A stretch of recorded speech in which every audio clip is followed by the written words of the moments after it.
citizens of the United States. We are anonymous.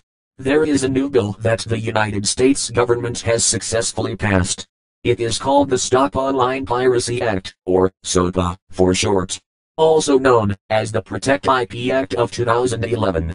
The US Congressional Budget Office estimates that implementation of the bill would cost the federal government $47 million through 2016.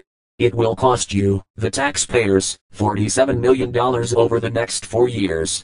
The SOPA Act will censor you from accessing certain websites and block all access to other areas of the internet that the United States government does not want you to access. The SOPA Act essentially means that, even if you make a video of your child playing or singing and you have music playing in the background, or video on TV, you are breaking the law, and the government will order the websites that host your content to censor your content because of their new bill. Or, if you visit websites that are on servers not in the United States, you will be blocked, so that you cannot access them. Ask yourselves, who really owns the internet? The answer is simple: no one actually owns the internet, and no single person, organization or government controls the internet in its entirety. It is more of a concept than an actual tangible entity, and the internet relies on a physical infrastructure that connects networks to other networks.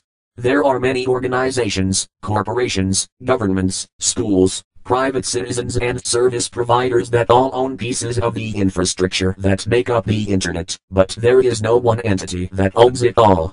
How can the US government decide to block access to parts of the internet that the US government does not even own?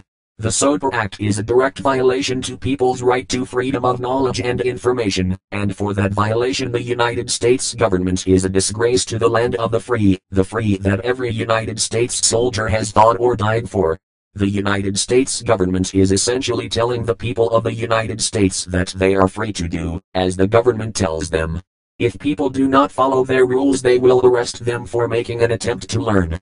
But the government will tell the media that these people are getting arrested for acts of treason, domestic terrorism, or internet piracy.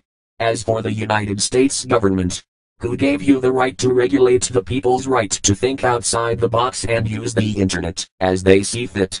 If we cut off global internet, shouldn't we also cut off all foreign affairs? Should we hinder globalization completely?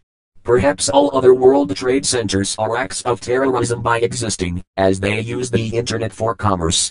The ambiguity of this bill should terrify you. This video likely will not last long on YouTube. As long as you can, download YouTube Downloader, and help us share this message. If you speak, they have to listen. If they do not listen, their blatant disregard for the people will not go unnoticed, and is not acceptable. Doing nothing is the worst thing you can do. We are anonymous. We are legion. We do not forgive. We do not forget. Expect us.